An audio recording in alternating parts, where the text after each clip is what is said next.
Ang isang yan, siya bang may gawa nun? Walang personalan, nagkataon lang na ikaw. Kailangan ko lang talaga maglabas ng init ng ulo.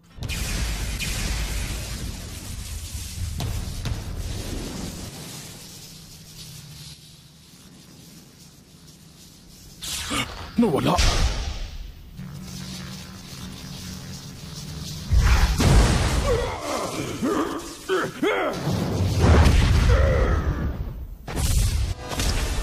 Si Fu Jindai!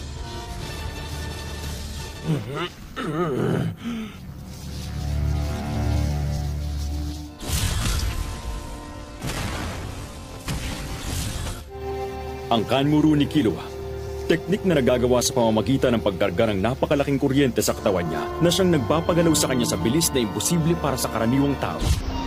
Sa bilis ng atake, parang ninakawang kalayaan ni Mentot Yupi ni hindi man lang siya nakapagbagong anyo o nakasigaw man lang. Paano ito naging posible? Kung purong lakas lang ang pag-uusapan, walang ni isa sa mga insektong ito ang may kahit 10% ng taglay kong lakas. Matalinghaga talaga. Ang tungkol sa mga aura. Medyo nakakatuwa rin pala kahit papano. Nakapatay! Naubos na lahat ng charge ko! Ikaw! Bumalik ka rito! Hindi ka makakatakas sa akin! Nawala siya. Kahit aura niya, hindi ko na maramdaman. Malamang may isa silang kakampi na nakakagawa nun.